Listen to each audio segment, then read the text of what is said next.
Намаз окубай эле бейишке кирүү мүмкүнбү? Алланын ырайымы го. Эгерде мындай чөткө бир нерсе айтып турган болсо, мусулман болот адам, намаз окубаса деле келме айтат, ла илаха иллаллах десе, ал мусулман уже болду.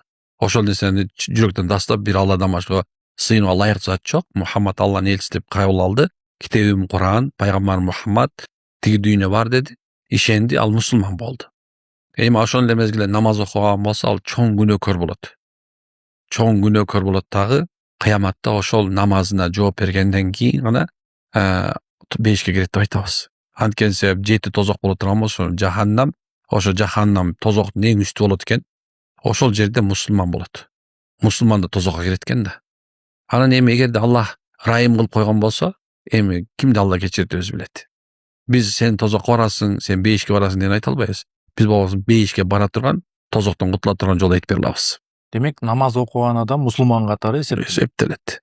Намаз мусулман эмес десе, анда намаз окубаган мусулман эмес десе, анда туура түшүнүп коюш керек. Ал, значит, демек Ханафи мазхабын кармабаган адамдар экен деген сөз.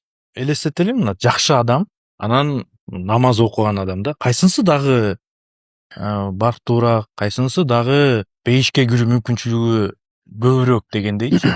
Намаз окуйт, калп айтат. Намаз окуйт, наша чегет. Намаз окуйт, адамдарды африштик кылат. Намаз окуйт, зына кылат. Намаз окуйт, аялын сабайт. Ал адам субханалла биягынан намаз окуган менен, бирок бул жерде адам акысын бербеген себебинен, адам акысын бузган себебинен Аллах Тааланын алдында ал жектелет. Аллах Куранда жектейт аларды. Пайгамбар да жектейт. Эмне үчүн? Анткени себеп бул мусулманчылыктын ошол адамда толук кандуу эместигин билгизет.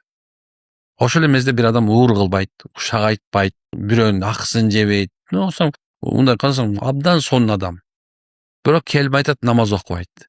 Эми ошол намаз окубаган себебинен намазынын жооп берип тиги жактан барганда, анан иншалла ошол кылган жакшылыгы үчүн Кудайым буйруса кире турган барат деп эсептейбиз биз.